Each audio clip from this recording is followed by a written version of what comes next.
आणि या राजकीय घडामोडी जाणून घेतल्यानंतर न्यूज टॉप 9 मध्ये आता आपण बघणार आहोत संपूर्ण राज्यभरातल्या 9 मोठ्या बातम्या। आज मातोश्रीवर लोकसभा मतदारसंघ आढावा बैठक। उद्धव ठाकरे लोकसभा मतदारसंघांचा आढावा घेणार।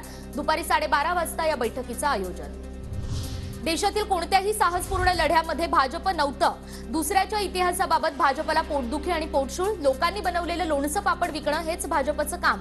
संजय राऊत यांची भाजपवर टीका। इतिहास आणि भारतीय जनता पक्षाचा अजिबात संबंध नाही, कारण इतिहास घडवण्यामध्ये या देशाचा साहसपूर्ण लढ्यात हे लोक नव्हते।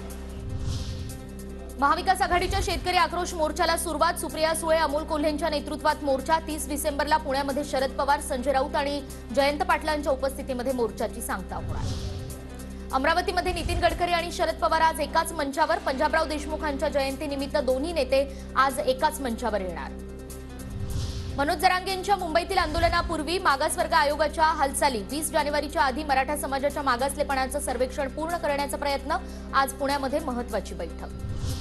नागपूरमध्ये उद्या काँग्रेसच्या स्थापना दिनाची सभा। सभेसाठी काँग्रेसचे राष्ट्रीय अध्यक्ष मल्लिकार्जुन खरगे, सोनिया गांधी, राहुल गांधी, प्रियंका गांधी नागपूरमध्ये येणार। सभेची काँग्रेसकडून जोरदार तयारी सुरू। 25 कोटींचा घोटाळा तरीही अजित पवार सत्तेत। पवारांना जेलमध्ये जावं लागणार। शिखर बँक घोटाळा प्रकरणी नवा खटला दाखल करणार, शालिनी पाटलांचा दावा। काँग्रेसचे नेते सुनील केदार यांच्या जामीन अर्जावर आज निर्णय येण्याची शक्यता। नागपूर जिल्हा सत्र न्यायालय आज निर्णय देण्याची शक्यता। पुणे जिल्हा नियोजन समितीमध्ये नव्या वादाची चिन्ह। अजित पवारांवर भाजप आणि शिंदे गटाच्या सदस्यांचा आक्षेप। जिल्हा नियोजन समितीच्या बैठकीचं इतिवृत्त नसतानाही 800 कोटींची कामं मंजूर।